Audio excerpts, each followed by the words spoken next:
Ahí está. Muy bien, entonces vamos a continuar. Todo esto ya lo repasamos en la ocasión previa. Lo dejé desde el inicio para que nos quedara de fondo de pantalla. Y pues nos quedamos en esta parte, ¿no? En la parte de observar y de escuchar.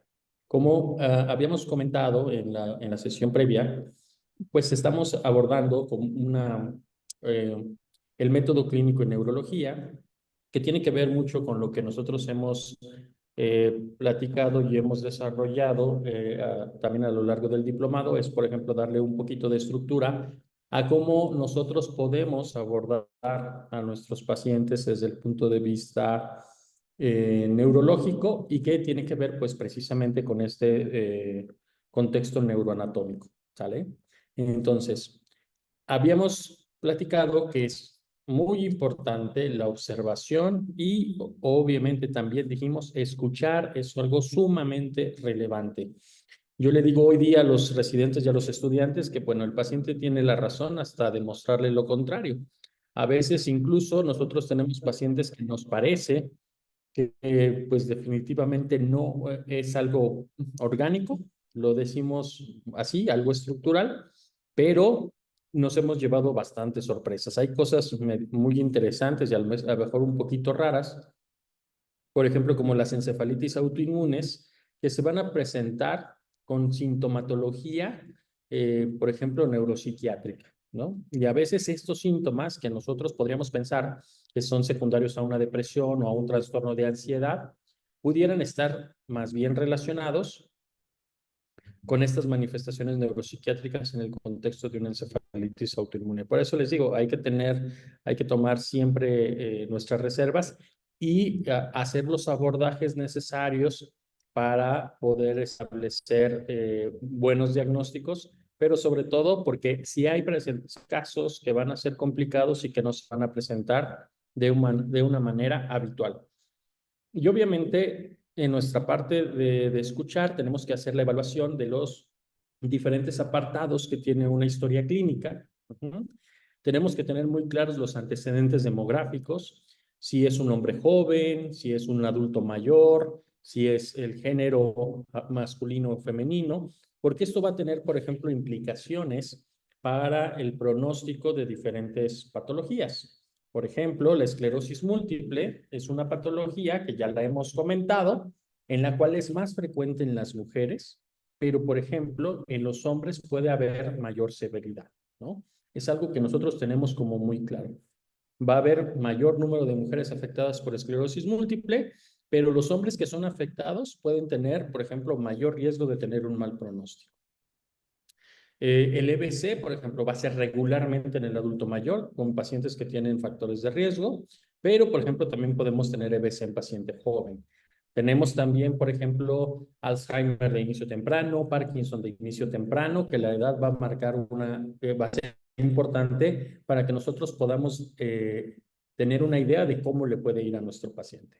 ¿Dónde nacieron? Si son, por ejemplo, de un medio rural o de un medio urbano, en nuestros países latinoamericanos, si bien afortunadamente ya no es algo que vemos habitualmente, pero también está muy bien descrito y somos, por ejemplo, líderes del conocimiento de la neurocisticercosis a nivel mundial, ¿no?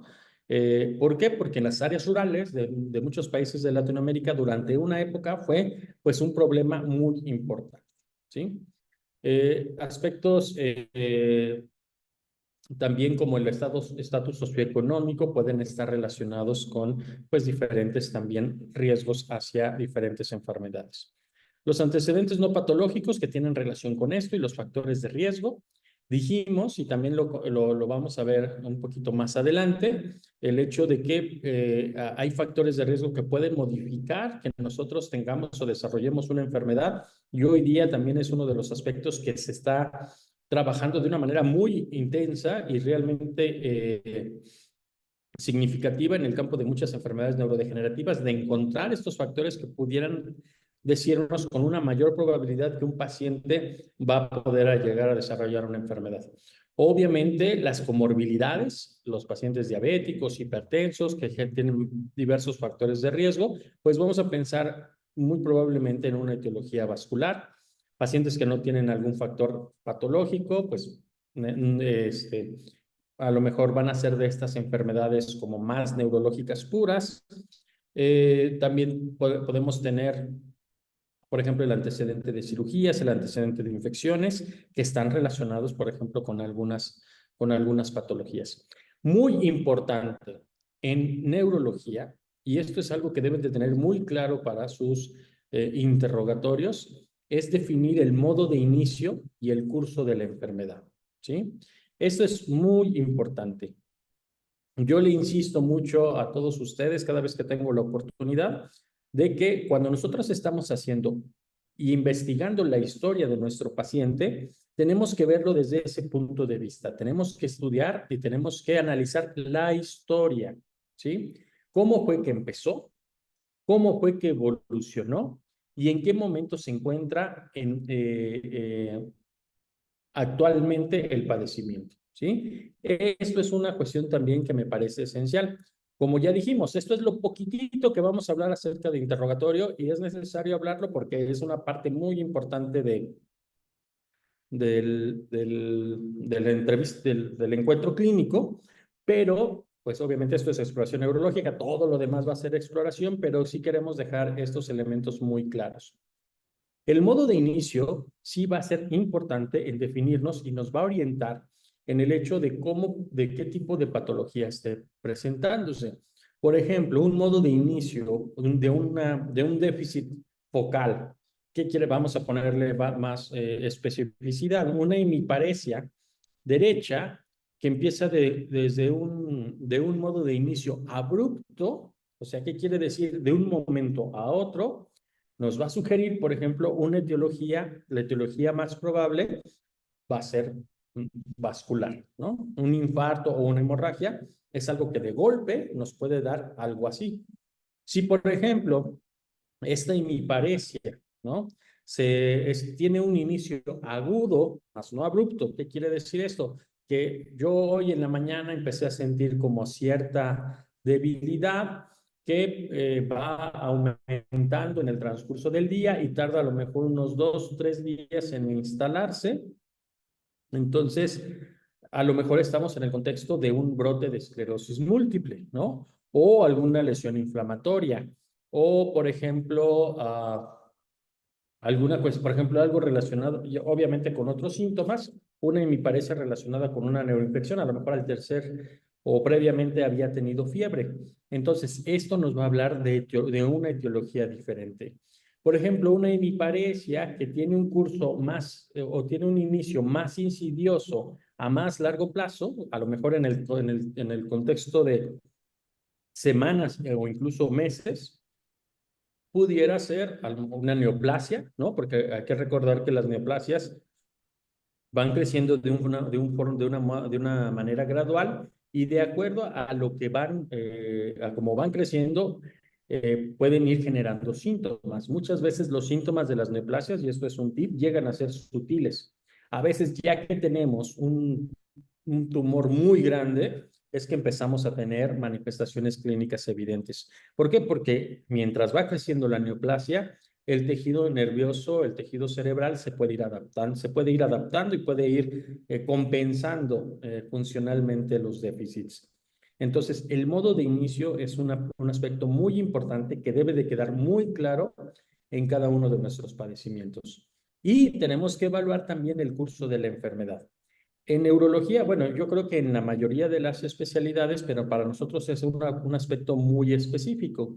Si nosotros, por ejemplo, tenemos un curso paroxístico, ¿qué quiere decir esto? Y lo van a escuchar mucho, pues son eventos que ocurren de una manera, por ejemplo, de un inicio abrupto y de una duración muy corta. Ejemplo, un vértigo posicional paroxístico benigno. Otro ejemplo, una crisis epiléptica, también es un evento paroxístico. Por ejemplo, tal vez un paroxismo de dolor por neuralgia del trigémino, ¿no? Son ejemplos, perdón, de este curso de la enfermedad. Apariciones de tipo paroxístico, que llegan y se van, ¿sí? Otro otro curso de la enfermedad que nosotros también debemos estar pendientes y que nosotros además debemos de tener esta capacidad de dirigir nuestro interrogatorio para determinar si efectivamente o precisamente cómo es este curso de la enfermedad, es el curso episódico, ¿no? ¿Qué quiere decir esto? Que son episodios a lo mejor no de tan corta duración, pueden ser episodios que duren horas o días y que posteriormente regresen a un estado basal. Este es un curso episódico. Cuando nosotros vamos, ¿cuáles son los principales ejemplos de patologías que nos pueden dar este curso episódico? La esclerosis múltiple, ¿no? La esclerosis múltiple nosotros conocemos o sabemos, la mayoría de los que tenemos alguna noción, que se presenta por brotes. Justamente estos episodios, habitualmente la esclerosis múltiple les llamamos brotes, ¿no? En los cuales hay un déficit neurológico focal, unifocal o multifocal, dependiendo de la severidad de la exacerbación, y va a dar manifestaciones clínicas que van a llegar a un cenit y que posteriormente pueden ir mejorando. Al inicio, la mayoría de estos brotes tienen una recuperación completa. Por ejemplo, una neuritis óptica, que dejen de ver a lo mejor de un solo ojo, o un síndrome cerebeloso, o una hemiparesia, o un medular. Hay ocasiones en las que este episodio no tiene una recuperación completa y deja algunas secuelas. Pero la esclerosis múltiple es un ejemplo de estas enfermedades que tienen un curso episódico. Otro ejemplo muy típico y que nos va a dar también una idea de este aspecto, pues es la migraña, ¿no? La migraña también, en su forma que le llamamos precisamente episódica, vamos a tener eventos que no son tan paroxísticos porque de acuerdo a la definición de la migraña tienen que ir de 4 a 72 horas los eventos y posteriormente a que pase el evento, pues nosotros vamos a regresar a una condición basal. La migraña, como les digo, puede ser así, puede darme hoy, puede dar en un mes, me puede tardar un año en dar y aparece de esta forma episódica. Entonces, estos son ejemplos muy claros y que además nosotros tenemos que interrogar dirigidamente para poder darnos una idea mejor de qué tipo de padecimientos se trata. Por ejemplo, en el caso de cefaleas, una cefalea, por ejemplo, una neuralgia del trigémino, pues el evento es paroxístico, va, llega y se va, ¿no? Son como latigazos. Por ejemplo, una migraña en racimos nos va a dar eventos de una duración de minutos, 1 hora a 3 horas, varias veces en el día. Van a ser episodios a lo mejor más breves, ajá, y durante varias horas en el día. Y la migraña como tal tiene los criterios nos dicen que la duración va de 4 a 72 horas. Entonces, si ustedes se fijan, una neuralgia del trigémino nos va a durar segundos a minutos. Una cefalea en racimos nos va a durar de 60 minutos a 3 horas. Bueno, de 1 a 3 horas, 30 minutos a 3 horas. Una migraña nos va a durar de 4 a 72 horas. Entonces, esa temporalidad, que además vienen los criterios, va a ser importante para nosotros definir cuál es el diagnóstico de nuestro padecimiento. Y el otro curso, que también es muy importante, es el curso crónico, ¿no? Y este pues es más fácil de comprender. Muchas de las enfermedades neurológicas pues van a llegar a tener un curso crónico, por ejemplo la enfermedad de Alzheimer, la enfermedad de Parkinson, sobre todo estas cuestiones neurodegenerativas. La esclerosis múltiple, por ejemplo, primaria progresiva, no va a tener a lo mejor estos brotes, pero y va a tener una progresión de la discapacidad continua y también va a tener como un curso crónico, es una forma, pero habitualmente es la episódica, pero también esto nos ayuda a diferenciar. Creo que el curso crónico es el que estamos como más acostumbrados y es el que puede ser más fácil de distinguir, ¿sí? Hay, digamos, podemos también encontrar ahí variaciones, podemos hablar de subagudo, agudo, subagudo, ¿no? Regularmente agudo lo definimos como un curso menor a un mes, subagudo mayor a un mes, menor de 6 meses, y habitualmente crónico hablamos de algo que dure al menos 6 meses, ¿no? Hay ahí diferentes propuestas acerca de esta cuestión de la cronicidad, pero digamos de una manera como simple podríamos tener esta idea. Pero entonces, esto es algo que también nosotros debemos de tener. Y tenemos además, por ejemplo, de evaluar cómo es la recuperación de nuestros pacientes en el curso del tiempo. Un EBC, por ejemplo, vamos a tener el daño abrupto, va a llegar a un máximo de déficit en un corto tiempo. Posteriormente va a haber una mejoría de inicio rápido, luego una meseta y luego ya una mejoría muy lenta, ¿no? Esta es una evolución típica de una enfermedad vascular cerebral. Una enfermedad de Alzheimer, el déficit va a empezar poco y conforme va a ser el tiempo, el déficit va a ser mayor, ¿sí? Y este va a ser continuo y progresivo. Esa es una evolución clásica de una enfermedad de Alzheimer. Entonces, nosotros también en base a estos datos de cómo ha ido evolucionando una enfermedad, es que nosotros podemos también ir afinando los diagnósticos. Por ejemplo, en muchas de estas enfermedades neurodegenerativas que hoy día nosotros no tenemos las herramientas o los marcadores disponibles, muchas veces el confirmatorio del diagnóstico lo vamos a hacer con respecto a cómo ha ido evolucionando la enfermedad, cómo si realmente tiene esta progresión hacia mayores déficits con el paso del tiempo. Entonces, estos son aspectos importantes. Les digo, debemos de realizar nosotros nuestro padecimiento actual de una manera narrativa. Tiene que tener estos tres elementos: inicio, evolución y momento actual, justamente para que nosotros podamos distinguir estos elementos que pueden ser de mucha utilidad para hacer nuestros diagnósticos. Y es muy importante que nosotros hagamos una historia para que nosotros podamos ver el video y no solamente la foto. Yo soy ahí un poquito crítico con respecto a este aspecto que se enseña en muchas escuelas de medicina con respecto del motivo de la consulta. Creo que el motivo de la consulta es un buen momento o un buen dato pivote para el inicio de un padecimiento actual. Pero si nosotros nos quedamos solamente con el motivo de la consulta y no hacemos un interrogatorio buscando conocer bien la historia, nos podemos quedar con muy poca información. ¿Sale? Me sucedió en algún momento, me hablaron por una interconsulta de un paciente de 22 años que había llegado por un síndrome cerebeloso. Pero pues la gente que lo recibió, pues lo único que le preguntó es qué molestias tenía, por qué venía, y el paciente pues decía que tenía inestabilidad, vértigo, marcha con lateropulsión y dificultad precisamente para la misma. No hicieron, digamos, más interrogatorio y nos mandan a hacer la interconsulta. Ya cuando nosotros llegamos a ver al paciente y lo evaluamos, pues, por ejemplo, no le habían preguntado desde cuánto había empezado con esta molestia, ¿no? Porque, por ejemplo, si se fijan, cuando ustedes preguntan, si lo agarramos como a rajatabla y nosotros preguntamos, a ver, Juan, ¿por qué viene usted hoy a consulta? Ah, no, pues es que tengo inestabilidad, mareo, he llegado a tener vértigo, náusea, me voy de lado al caminar. Entonces, ese es el motivo de la consulta. Llega por un síndrome cerebeloso o llega por ataxia. Entonces, si nosotros lo tomamos literal y no hacemos más interrogatorio, pues ahí nos podemos quedar. Y obviamente, el abordaje de un síndrome cerebeloso pudiera así corresponder a un EBC, como me lo habían presentado. Pero ya cuando nosotros llegamos a preguntar, pues este paciente llevaba 3 años con las molestias que habían ido progresando paulatinamente y su abuela y su mamá habían tenido algo similar.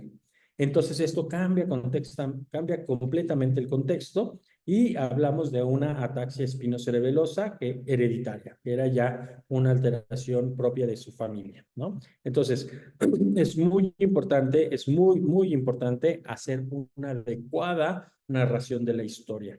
Hay que ver el video y no solamente ver la foto, porque nos podemos quedar con información incompleta que no nos va a llevar a hacer nuestros diagnósticos, ¿sale? Creo que hasta aquí, y lo que vimos la clase pasada, es todo lo que voy a hablar de interrogatorio. Seguramente cuando hablemos de algunas patologías en específico van a salir algunos consejos más, pero no sé si tengan alguna duda o algún comentario hasta el momento, o quisieran aportar algo con respecto al interrogatorio. Muy bien. Bueno, también me falta esto que sigue, que también tiene que ver con interrogatoria, pero tiene que ver también con exploración física, ¿sale? Todo signo y síntoma, y esto se los voy a pasar, es algo que me ha ayudado muchísimo a ir estructurando mi evaluación con los pacientes. Esto yo lo aprendí de mis maestros de tercer año, el doctor Cano y el doctor Camacho en el Hospital General de México. El Hospital General de México aquí es una, pues, de las escuelas clásicas de medicina vinculada a la Universidad Nacional Autónoma de México, pero también al Instituto Politécnico Nacional, en la cual pues, y más en aquella época, porque pues yo ya ahorita ya también tengo mis años, ¿no? En aquella época todavía me tocó clases de clínica viejita, ¿no? Maestros de muchos años que se encargaban de darnos, de mantener la tradición oral de la clínica clásica mexicana. Y el Hospital General de México es uno de esos hospitales que han sido pues un acervo de tradición oral y de clínica aquí en nuestro país, aquí en México. Yo tuve esa fortuna y yo todavía creo que soy de esos médicos que reconocen en sus maestros y que en el día a día seguimos transmitiendo esas enseñanzas de los maestros, ¿no? Eh, en el aspecto de neuroanatomía, yo seguramente el doctor Julio, porque también somos de esa línea, ¿no? Pues muchos maestros de la neuroanatomía que han cursado por las aulas de nuestras universidades y que han dejado huella. Y en este caso, en la cuestión clínica, porque yo, pues bueno, no lo he leído en algún otro libro, seguramente ellos lo sacan a lo mejor de alguno, no lo sé, pero ellos me decían, nos decían los maestros, todo signo o síntoma se recopila, se identifica, se analiza semiológicamente y se interpreta fisiopatológicamente, ¿sí? Si nosotros hacemos esto de una manera mecánica, cada vez que nosotros hacemos una evaluación de nuestros pacientes, vamos a ir generando estructura a nuestro padecimiento actual, lo vamos a llenar de semiología y lo vamos a llenar de fisiopatología, ¿sale? Obviamente, conforme nos vamos haciendo más experimentados, esto se hace de una manera más rápida y de una manera mucho más automática. Cuando nosotros estábamos en estas áreas de pregrado, en nuestros pininos clínicos, de repente también nosotros nos preguntamos, y siempre me lo refieren muchos estudiantes, pues, ¿cómo que se recopila, no? Eso es como evidente, ¿no? Fíjense que esa es una de las principales cosas y que vas aprendiendo conforme vas avanzando en tu carrera clínica. Lo ha dicho también muchas veces el maestro Julio aquí. Los ojos no ven lo que el cerebro no sabe. Puedes estar viendo el signo, puedes estar viendo fasciculaciones de la lengua, de los brazos, de las piernas generalizadas, que te pueden hacer pensar en una enfermedad de neurona motora y no tener ni idea de lo que estás viendo, ¿sale?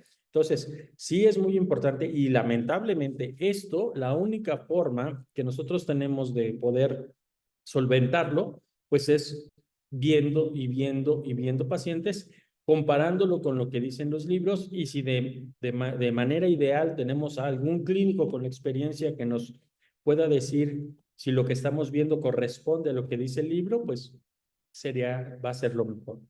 Porque esta parte de se recopilan, se los comenté en la ocasión anterior, la paciente a mí me dijo, se me mueve la cabeza y yo no le hice caso y la verdad es que si no me lo hiciste ella, yo no hubiera recopilado ese signo que era la contracción involuntaria de los músculos por un proceso por un movimiento anormal, por una distonía. La paciente no me lo hubiera dicho, yo no lo hubiera recopilado, ¿no? También les platiqué del paciente de Parkinson de inicio joven, que lo vieron diferentes especialistas, que obviamente no tienen el entrenamiento neurológico, pero que lo vieron y cada uno vio diferentes cosas. Uno pensó en un EBC, el otro lo dejó nada más como un temblor en estudio, otro lo dejó como una probable enfermedad desmielinizante, porque como en la tomografía no salía ningún EBC, entonces dijo, no, pues a lo mejor es una enfermedad desmielinizante, ¿no? Entonces, cada especialista que lo vio algo diferente de una misma manifestación clínica. Entonces, Esta no es una parte fácil. Ahora, se identifica, por ejemplo, alguien vio hemiparesia, en este caso del Parkinson, ¿no? Alguien más vio, pues a lo mejor, bueno, alguien vio el temblor, pero no lo asoció, por ejemplo, con Parkinson. Alguien vio diferentes síntomas en un paciente, por ejemplo, temblor, hemiparesia, creo que le habían puesto también ahí alteraciones sensitivas porque el paciente se quejaba también como de dolor y parestesias del hombro. Entonces dijo, pues tiene diferentes síntomas que aparecieron en un paciente joven, pues puede ser una esclerosis múltiple y le puso enfermedad desmielinizante. Cada quien vio algo diferente y lo identificó de una manera diferente, ¿sí? Por eso es que nosotros también estos son puntos que son esenciales. Por ejemplo, un paciente que llega, es mareo, tiene mareo, un paciente que llega y dice que se siente inestable, ¿es mareo o es vértigo? ¿Es rigidez o es espasticidad? ¿Es anartria o es afasia?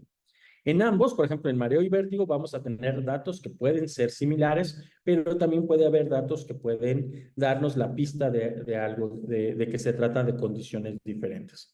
Entonces, por ejemplo, hablando de mareo o vértigo, llega un paciente que presenta de forma muy aguda, de forma abrupta, estaba durmiendo, se levantó al baño y de repente empezó con sensación de giro de objetos hacia la izquierda, muy intenso que no le permitió dar el siguiente paso. Perdón. Con mucha náusea, vómito, se puso pálido, diaforético. Eh, Esta sensación le duró aproximadamente 5 minutos, posterior a lo cual empezó a mejorar.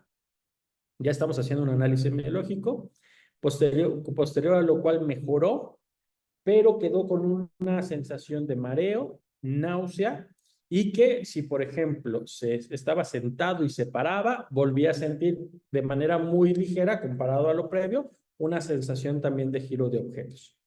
Entonces ya nosotros hacemos un análisis semiológico. ¿Por qué? Porque en el vértigo nosotros tenemos más la sensación de movimiento externo y en el mareo la sensación es más de movimiento interno. En el vértigo hay más descarga neurovegetativa. El vértigo es más agudo, más abrupto, más escandaloso.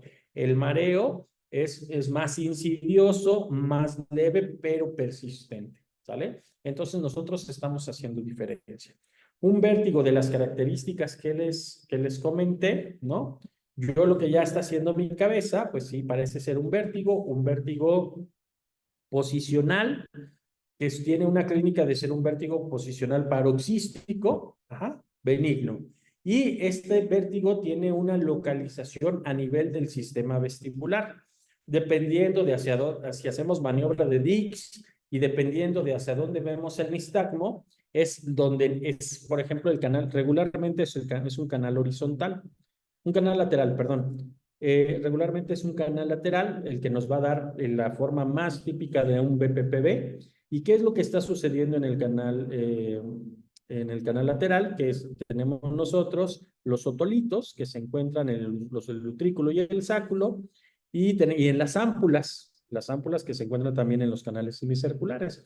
Entonces, por alguna razón, estos otolitos se salen de su lugar y nos van a dar esta sensación de vértigo, porque hay que recordar que estos otolitos son los receptores que se encuentran en líquido y que a nosotros movernos la cabeza en rotación o en aceleración, van a generar información hacia nuestro cerebro. Como se salen de su lugar estos otolitos, entonces están mandando información continua, no real, lo que nos genera la sensación de vértigo.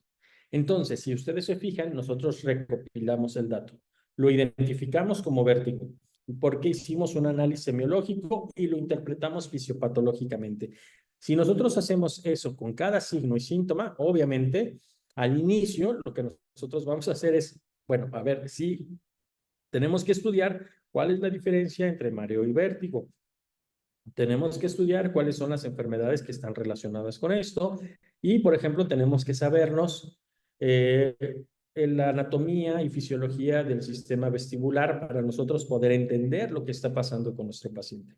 Todo esto lo tenemos que rellenar de conocimiento. Eso es lo que ustedes, por ejemplo, en el transcurso del diplomado han también trabajado. Rellenar con el conocimiento anatómico que nosotros necesitamos para poder interpretar las manifestaciones clínicas de un paciente neurológico. Entonces, ya hablamos de Mario Berto. Rigidez y espasticidad. En la rigidez vamos a tener el signo de la rueda dentada. En la espasticidad vamos a tener el signo de la navaja. La rigidez tiene que ver con vías no piramidales. Le llamamos, hay polémicas, algunos dicen que ya no se debe llamar así, pero bueno, en términos clínicos, aclaro, no anatómicos, nos facilita porque la rigidez es más extrapiramidal y la espasticidad es un síntoma piramidal, ¿vale? La anartria tiene que ver con una alteración del habla, que el habla es una cuestión motora. Y la fascia es una alteración del lenguaje, que el lenguaje es una función cognoscitiva, una función mental, ¿sale? Entonces, pero por ejemplo, en la anartria y en la fascia, el paciente no va a hablar, ¿no? Pero en la anartria, ¿por qué? Va a tener todo lo que nosotros llamamos lenguaje, va a integrar el sonido, lo va a transformar en palabras, va a interpretar las palabras, le va a dar una representación simbólica y va a poder, su cerebro va a poder generar el lenguaje. ¿Qué es lo que sucede? Que la información, cuando va del cerebro hacia la lengua, las cuerdas bucales y la boca, no va a trabajar de una manera adecuada y no se va a generar el habla, no el lenguaje, el habla. Si yo pongo a escribir a un paciente, nos vamos a poder comunicar perfectamente con él. Y en cambio, en la fascia, donde se afectan estas estructuras del lenguaje, aunque tenga la capacidad para hablar por sus nervios craneales, por los núcleos de nervios craneales, los nervios craneales y los músculos encargados de la fonación y la articulación del habla, no lo va a poder hacer porque el cerebro no está generando el lenguaje, ¿no? Entonces, nosotros que tenemos que tener muy claro todos estos aspectos neuroanatómicos y neurofisiológicos, ¿sí? Muy bien. ¿Por qué también nosotros tenemos que hacer este análisis para ver si la disfunción es real? Les comenté hace rato que efectivamente nosotros tenemos que el paciente tiene la razón hasta que nosotros demostremos lo contrario. ¿Y cómo nosotros hacemos el juego también de esto de demostrar lo contrario? Pues precisamente porque el sistema nervioso, ustedes lo han visto, está muy bien estructurado. ¿Es la disfunción lo suficientemente importante, el daño lo suficiente serio para garantizar un abordaje diagnóstico? Ustedes lo han visto aquí, el sistema nervioso está muy bien estructurado, está muy bien organizado, tiene muchas conductas o tiene muchos aspectos que son reflejos y que tienen que estar. Es algo en lo que no nos puede mentir, ¿no? Por ejemplo, si nosotros, el paciente nos dice, no, es que no veo ni la luz, pero yo evalúo el reflejo fotomotor y el paciente tiene reflejo fotomotor y reflejo consensual, ¿qué quiere decir? Que la luz está llegando. Entonces, ahí, por ejemplo, ya es algo que me puede hacer sospechar, puede hacer una ceguera central, pero ahí me va eliminando, por ejemplo, una neuritis óptica o una lesión de la vía visual, por lo menos, hasta a lo mejor el tracto, las fibras que van al mesencéfalo y probablemente tracto óptico, ¿no? Entonces, eso es importante. Si yo, por ejemplo, llega un paciente y me dice que tiene amaurosis del ojo derecho, yo veo sus ojos y veo que la pupila del lado derecho está midriática y que al momento de que yo le intento hacer el reflejo fotomotor, no veo ni el reflejo fotomotor ni el consensual, definitivamente estamos con un problema de amaurosis del ojo derecho y tiene algo que llamamos defecto pupilar aferente y muy probablemente sea, por ejemplo, una neuritis óptica, ¿no? Entonces, tenemos esos aspectos. De repente, por ejemplo, tenemos maniobras, ¿no? Para ver si una paresia o una debilidad de extremidades es una debilidad real o es una debilidad facticia. En la exploración es que nosotros nos vamos dando cuenta de si estos aspectos que nos dice el paciente realmente tienen las características de ser algo real, ¿vale? Entonces, eso también es muy importante. Muy bien. Una vez que nosotros analizamos los signos y los síntomas, en neurología es también bastante importante. De hecho, igual más adelante vamos a tener, hemos ido platicando con el doctor Julio como cuáles son como las próximas cosas que podemos trabajar y no duden que más adelante tengamos algún curso de síndromes neurológicos en donde hagamos un abordaje neuroanatómico y clínico de los principales síndromes neurológicos. Eso yo creo que va a estar así muy padre, muy interesante. ¿Qué es un síndrome? Esto es algo que debemos de tener muy claro en nuestras cabezas. Un síndrome es un conjunto de signos y síntomas. Hasta ahí es donde todo mundo se queda. Pero la definición completa y lo que nos hace tener un marco conceptual más importante es lo que sigue. Es un conjunto de signos y síntomas de etiologías diferentes, pero fisiopatología común, ¿sí? Y esto es algo que también nosotros nos tenemos que aprender de memoria. Eh, Cuando yo doy los cursos de neurología a mis estudiantes, esto es una pregunta de examen porque es algo que nos conceptualiza de una manera muy importante y nos ayuda a entender muchas cosas de aquí para adelante. Diría yo que este es un concepto básico. ¿Cómo nosotros podemos entender esto? ¿Por qué? ¿A qué se refiere esto de etiologías diferentes pero fisiopatología común? Ustedes ya vieron por aquí en el curso la vía piramidal, ¿no? Sabemos que del área 4 de Brodmann, en el giro precentral del lóbulo frontal, vamos a tener el área motora primaria. En las capas de la corteza 4 o 5 vamos a tener las células piramidales de Betz. Estas células piramidales de Betz van a constituir el inicio de la vía piramidal. Los axones se van a ir por la corona radiada, posteriormente la cápsula interna, pedúnculo cerebral en el mesencéfalo, porción basal del puente. Se van a cruzar el 95% de las fibras a nivel de las pirámides en la médula oblongada. Posteriormente se van a ir por el tracto córtico espinal en los cordones, en el cordón lateral de la médula espinal y va a terminar en el asta anterior de la médula espinal a nivel de la neurona motora inferior. Entonces, nosotros tenemos vía piramidal desde la corteza cerebral hasta el asta anterior de la médula espinal. Entonces, cuando nosotros tenemos algo que afecte a esta vía piramidal, nos va a dar un síndrome piramidal o un síndrome de neurona motora superior. Este síndrome va a estar constituido por diferentes signos y síntomas. Vamos a tener una parálisis espástica, hiperreflexia y liberación piramidal, ¿no? Esto es algo que nosotros, bueno, si no conocían, lo vamos a ver también más adelante, ¿no? No se preocupen si algunas de estas cosas, como no lo tiene muy claro, mucho de lo que estamos platicando lo vamos a ver con detalle más adelante. Pero el síndrome de neurona motora también es un elemento básico para la evaluación de pacientes de neurología. Si hay algo que nosotros nos debemos de llevar también de aquí del diplomado es reconocer bien una diferencia entre síndrome de neurona motora superior y síndrome de neurona motora inferior, ¿vale?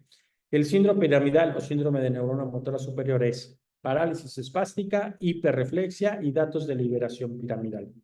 Entonces, yo puedo tener un paciente que tiene estos signos y síntomas por diferentes etiologías. Si yo tengo, por ejemplo, un EBC a nivel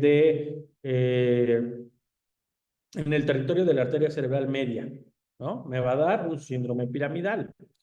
Si yo tengo una neoplasia del lóbulo frontal, muy probablemente también me va a dar un síndrome piramidal. Si tengo un EBC de la cápsula interna, me va a dar un síndrome piramidal. Si yo tengo un aneurisma gigante que comprime el pedúnculo cerebral del mesencéfalo, me va a dar un síndrome piramidal. Si yo tengo una mielinolisis pontina osmótica en el puente, me va a dar un síndrome piramidal. Si yo tengo una compresión extrínseca por un meningioma del clivus bajo A lo mejor me puede comprimir la pirámide, bueno, a lo mejor ahí le estoy exagerando, pero bueno, alguna lesión a nivel del bulbo me va a dar un síndrome piramidal. Si yo tengo un meningioma de la médula espinal o tengo una mielopatía cervical espondilótica, me va a dar un síndrome piramidal. Si yo tengo una enfermedad de neurona motora, me va a dar un síndrome piramidal. Por lo menos hablé de 7, 8 etiologías que nos pueden dar un síndrome piramidal. Entonces, conjunto de signos y síntomas que tienen una fisiopatología común. ¿Cuál es la fisiopatología común? La lesión de la vía piramidal, pero que tienen etiologías diferentes, ¿vale? Este es el concepto con el que nosotros nos debemos de quedar. Y en neurología, además, tenemos este concepto de localización, ¿sí? Este aspecto de la localización es un ejercicio diagnóstico para que, a través de los signos y síntomas, a través de la integración de síndromes, nosotros vamos a poder tratar de inferir cuál es el sitio del sistema nervioso que está afectado por esas manifestaciones, que nos va a dar estas manifestaciones, ¿sí? Entonces, este aspecto de localización es algo así más o menos como cuál es la dirección, por ejemplo, aquí en México, en el hospital donde yo me formé, que es el Centro Médico Nacional Siglo XXI, está en la intersección de la calle Cuauhtémoc y el eje 3 Sur, o Baja, que también se llama Baja California.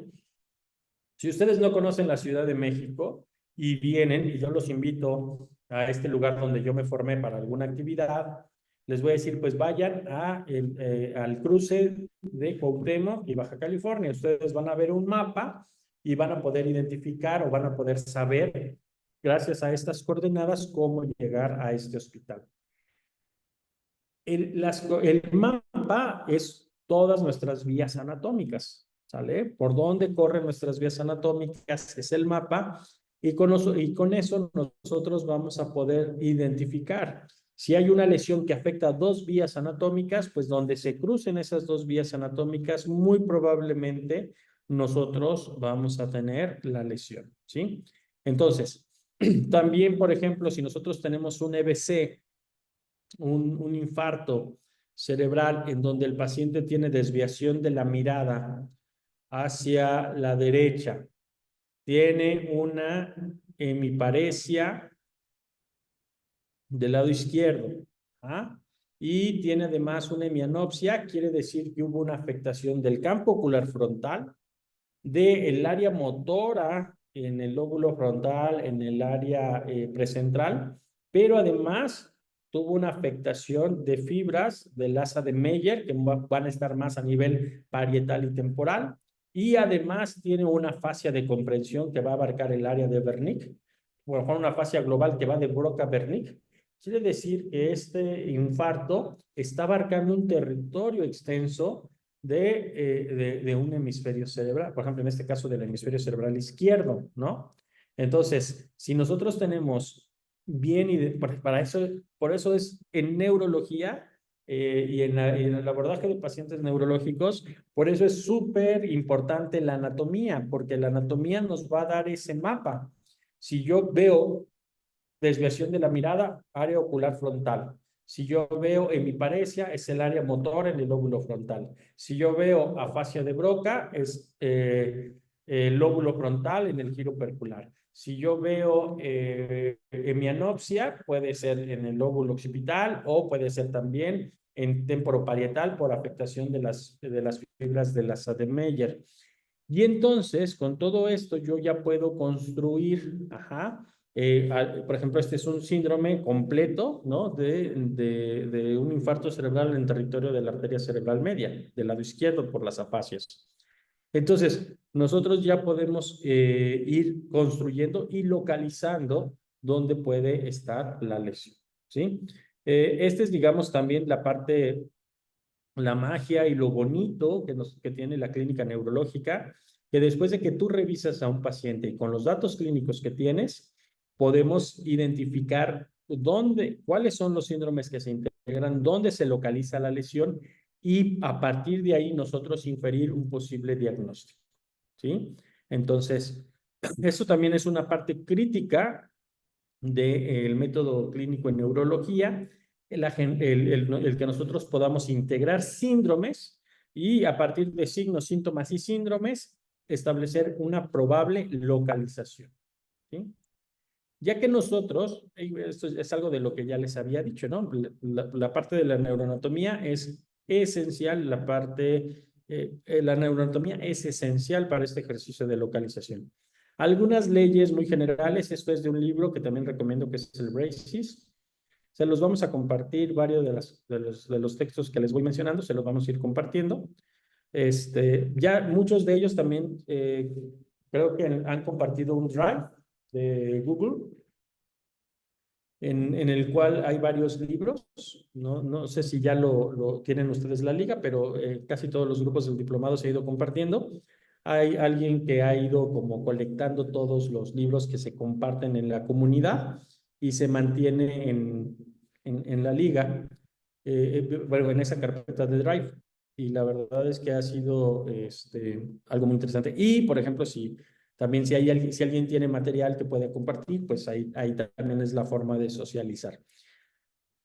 En este libro de Braces, que ese es, por ejemplo, si ustedes están interesados en hacer una residencia en neurología o neurocirugía, sobre todo en neurología, pero bueno, obviamente también es útil en el campo de la neurocirugía. El Braces es una Biblia, es obligado, es un libro obligado, de hecho es un libro de localización de clínica neurológica, ¿no? Es todo un libro dedicado a eso. Y establece algunas reglas, pues, generales, ¿no? Eso es, por ejemplo, de los primeros capítulos. Tiende a ser más precisa cuando la lesión afecta niveles inferiores del sistema nervioso. Por ejemplo, si nosotros tenemos una paraparesia, ¿no? Bueno, algo más sencillo, ¿no? Una afectación del nervio radial que vamos a tener la mano caída, ¿no? Entonces, cuando tenemos esa mano caída, tenemos la limitación para la extensión de la muñeca, entonces muy probablemente tenemos una lesión del nervio radial, ¿no? O la mano de predicador en el caso de la alteración del nervio mediano, del nervio ulnar, ¿no? Como es un sitio más distal, con la afectación del territorio de un solo nervio, pues puede ser más fácil.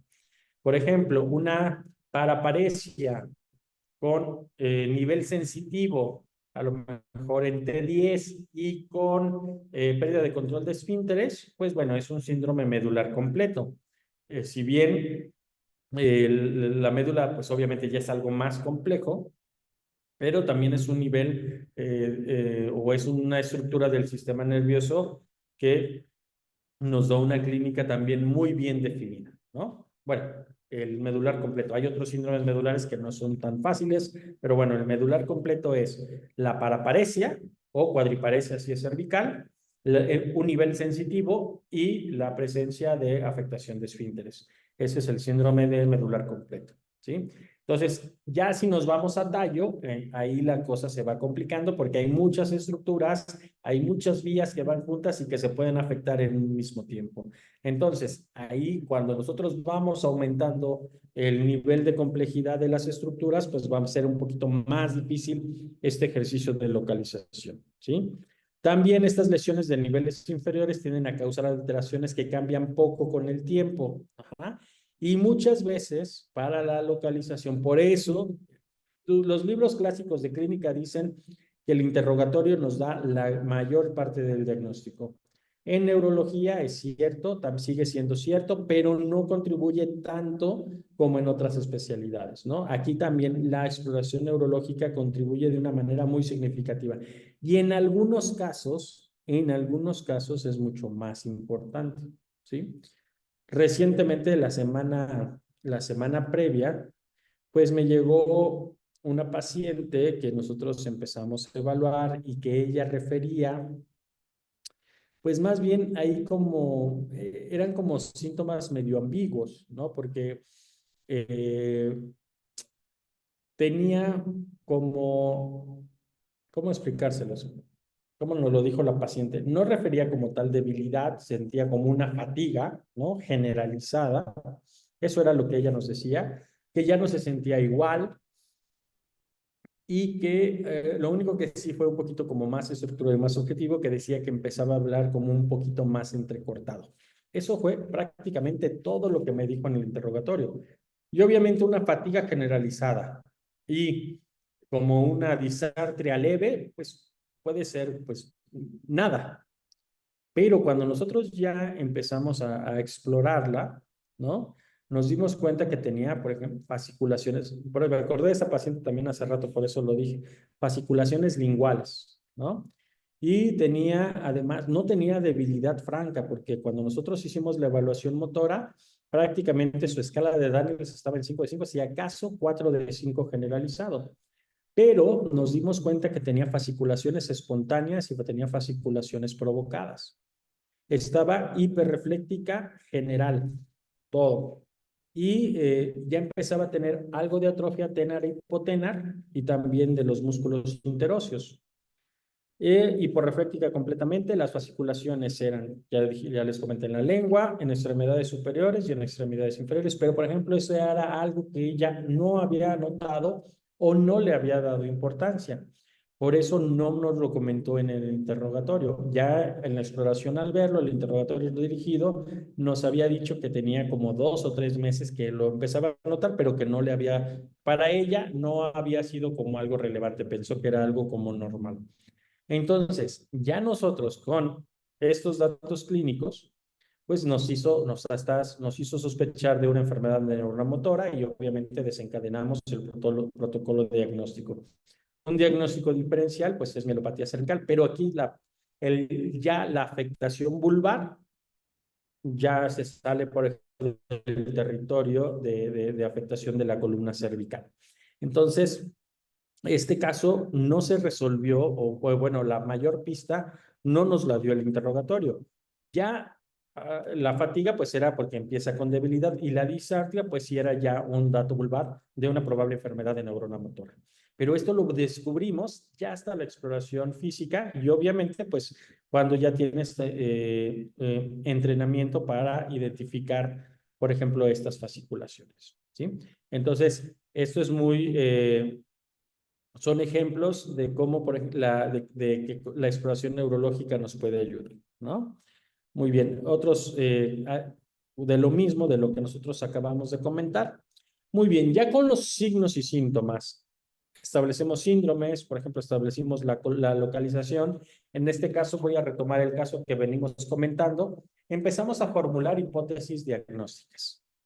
Si nosotros tenemos, eh, retomando este caso que precisamente estuvo muy interesante y muy clínico, la paciente, como les digo, leve disartria y fatiga. Eso era su interrogatorio. A la exploración neurológica encontramos fasciculaciones, atrofia o hipotrofia, que son datos de neurona motora inferior.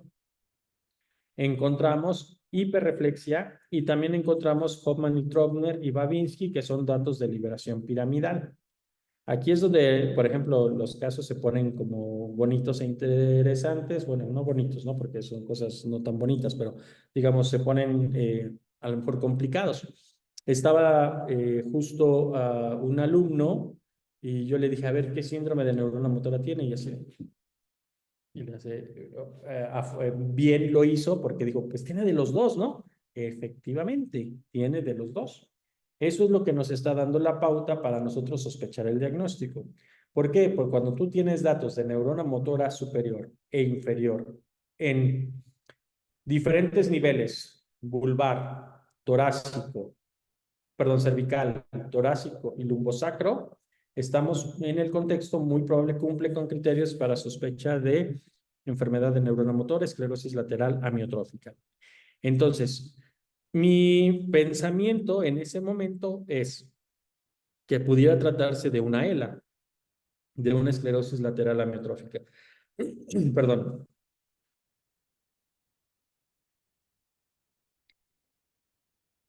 Pero al mismo tiempo, cuando ya vas teniendo como experiencia, ¿no? Al mismo tiempo vas haciendo tus diferenciales. ¿Cuál es uno de los principales diferenciales de la ELA? Por ejemplo, la mielopatía cervical espondilótica. ¿Qué quiere decir esto? Hernias discales, compresión de la médula, canal cervical estrecho, es así que se conoce, también se llega a conocer.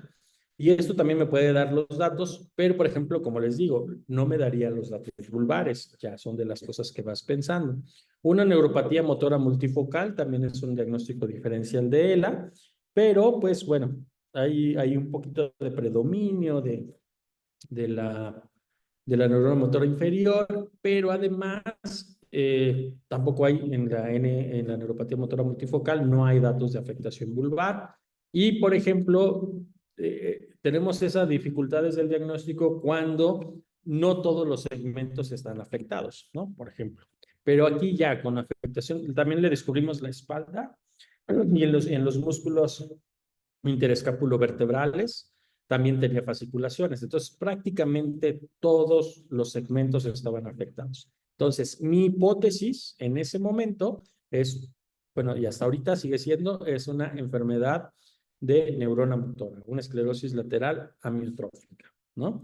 Entonces, esto se constituye en mi problema, ¿no? Y yo ya, a través haciendo el símil del método científico a través de la observación, yo ya establecí o recabé esta información y yo tengo mi hipótesis de que este problema se trata de una esclerosis lateral amiotrófica.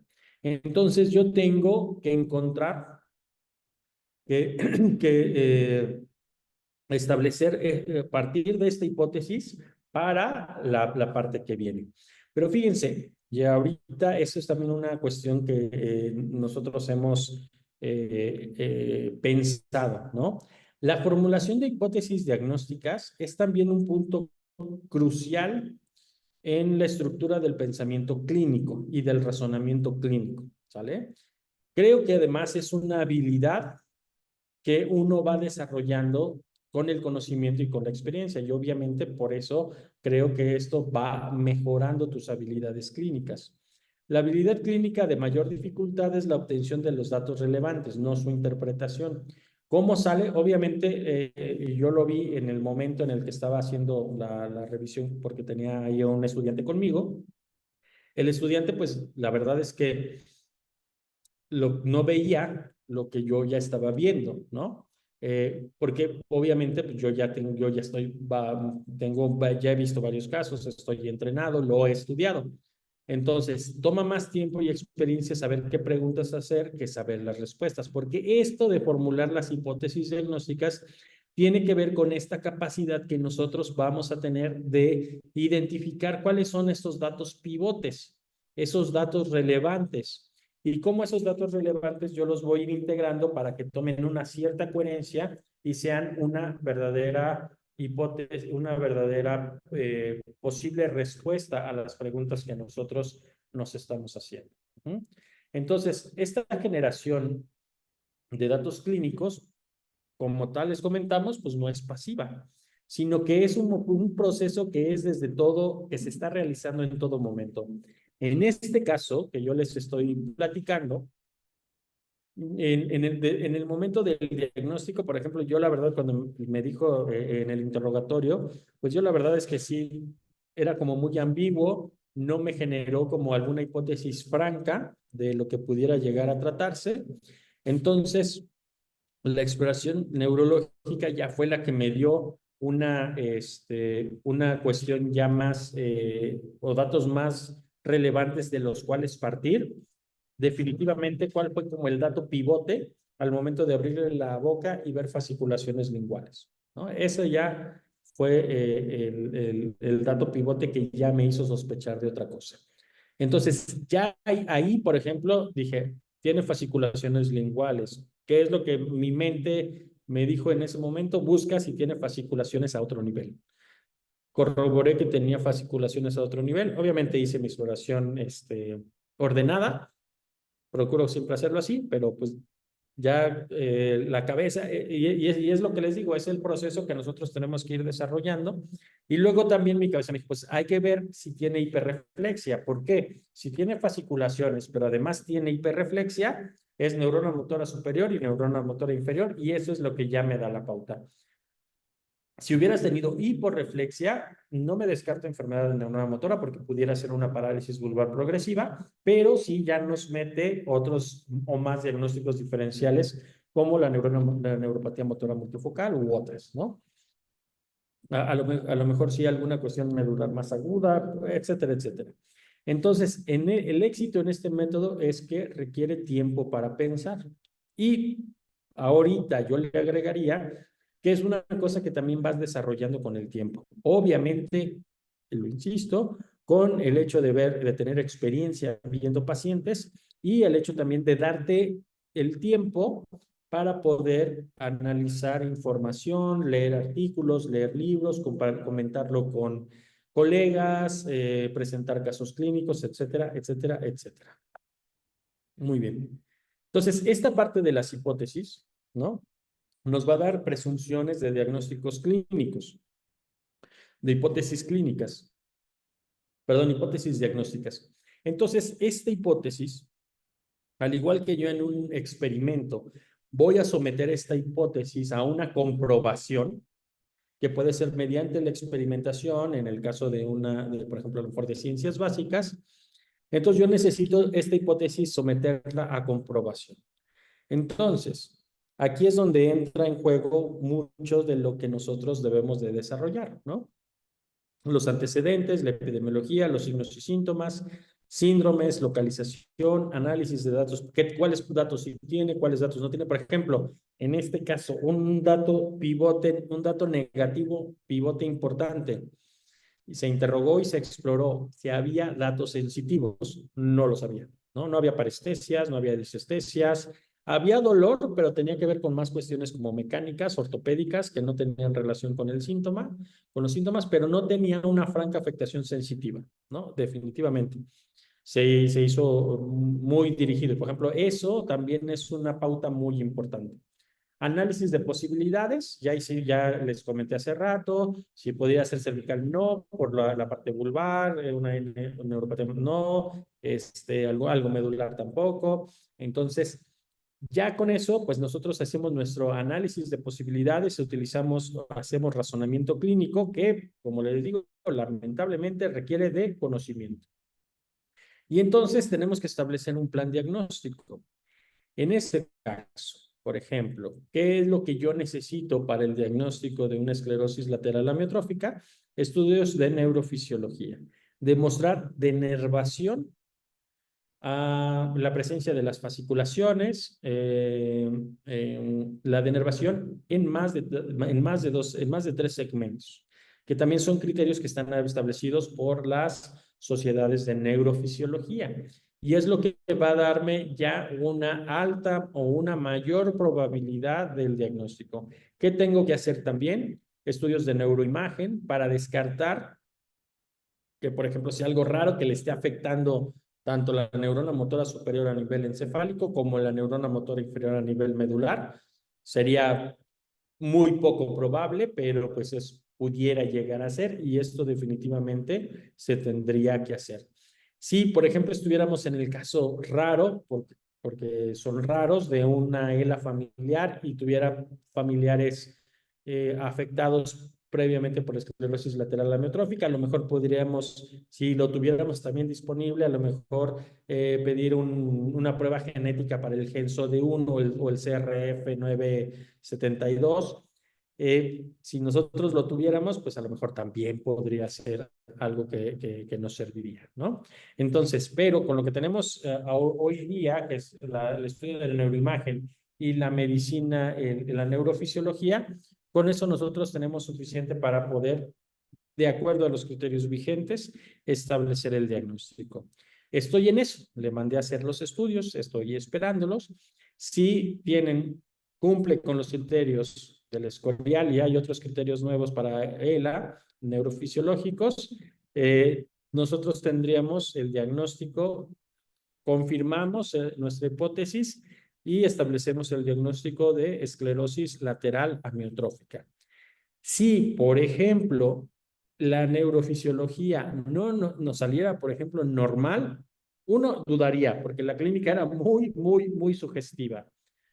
Pero, pues lo corroboramos, pues bueno, entonces tendríamos que, pues, seguir investigando, ¿no? Ver la resonancia y que tampoco, o sea, aún con una resonancia, con una lesión estructural saldría alterado. O sea, en este caso casi les digo, tengo una alta certeza de probabilidad de que van a salir y de que se va a confirmar el diagnóstico, pero puede llegar a suceder que lo que nosotros esperamos, y es muy frecuente, lo que nosotros llegamos a tener en los estudios no concuerda con lo que tenemos en la clínica y pues son estos casos atípicos que nosotros tenemos que buscarle más, ¿sí?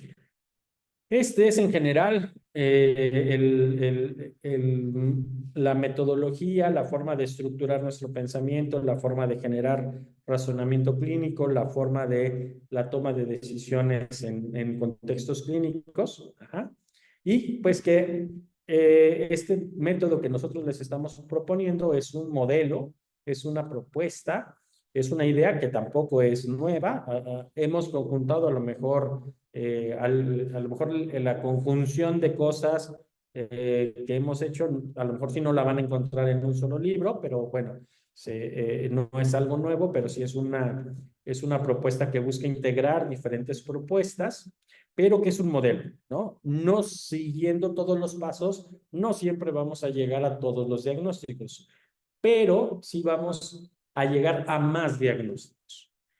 Si nosotros empezamos a hacer las cosas de una forma ordenada, estructurada, sistemática, basada en la evidencia, rellenándolo de conocimiento y también de experiencia, yo les aseguro que muy probablemente no van a llegar a todos los diagnósticos, pero cada vez van a llegar a más diagnósticos, ¿sale? Pero además, lo que tiene esta propuesta, creo, y se los digo también ya por el tiempo que llevamos tratando de usarla, digamos, en el día a día, es que además de que nos lleva a poder establecer más diagnósticos, nos da la posibilidad de tener un sustento de por qué están pasando lo que está pasando. Esta parte de hacer semiología es la parte clínica y esta parte de la interpretación fisiopatológica, o sea, de hacer ese análisis siempre y luego integrarlo con la nosología, o sea, con la teoría de las enfermedades, nos ayuda a tener una mejor integración del conocimiento y nos permite, pues, como les digo, llegar a más diagnósticos, pero saber por qué están pasando las cosas. ¿Sale? No solamente identificar qué están pasando, sino tratar de dar una interpretación de saber por qué están pasando. Muy bien. Nos vamos a ir como más rápido con esta parte. El diagnóstico. Yo les digo mucho a los estudiantes que si ustedes pensaban estudiar medicina para olvidarse de las matemáticas, lamentablemente no es así. La clínica es la ciencia de la incertidumbre y el arte de acertar una probabilidad. Todo en medicina es ciencia de la probabilidad. Si ustedes quieren saber más o quieren ir a los fundamentos, o sea, hay que saber anatomía, hay que saber fisiología, pero si ustedes quieren profundizar aún más, van a tener que entrarle a la estadística, a las matemáticas, a las ecuaciones, porque las ecuaciones van a ser una forma de nosotros representar un fenómeno en la naturaleza. Y muchas de las cosas que nosotros tenemos, como por ejemplo el espectro de potencias en un electroencefalograma, pues nosotros tenemos que entender la matemática de la derivada de Fourier, ¿no? Por ejemplo. Y pues muchas otras cosas más. Por ejemplo, en cardio todo es mecánica de fluidos, en neumo mucho es mecánica de fluidos también, pero de gases. En neuro pues es electricidad, es muchas cosas, ¿no? Entonces, y pues nosotros tenemos, el diagnóstico es a lo que nosotros queremos llegar y vamos a tener diferentes estrategias para el diagnóstico clínico. El reconocimiento del patrón, podemos utilizar el método del algoritmo, podemos utilizar un método exhaustivo detallado o el método hipotético deductivo, que fue lo que nosotros estuvimos platicando de cómo nosotros estamos proponiendo este método clínico en neurología, generando hipótesis, comprobándolas las que podemos en el momento desde el punto de vista clínico para llegar a plantear mejores hipótesis y poder someterlas a una comprobación ya mediante estudios para clínicos. ¿Vale? Y pues bueno, regularmente ya no nos da tiempo, pero en algún momento esperemos que también como ramitas de este diplomado en neurociencias y porque en medicina y en neurología esto se utiliza mucho, podamos tener la oportunidad de discutir un poquito más sobre el razonamiento clínico, toma de decisiones clínicas y el desarrollo de habilidades cognitivas para el ejercicio clínico, ¿no? Son de las cosas que también nos gusta y que hemos ido estudiando, ¿no? ¿Qué es esto? Les digo, tiene diferentes abordajes. y que, pues, bueno, no es el motivo ahorita de seguirlo discutiendo del tema, pero ojalá tengamos después la posibilidad de hablarlo de una manera más, con mayor tiempo en otro espacio. ¿Vale? ¿Alguna duda, alguna pregunta, comentario? No, doctora, hasta el momento duda, no tuve comentario, nada más que pues está bastante interesante cómo lo abordan.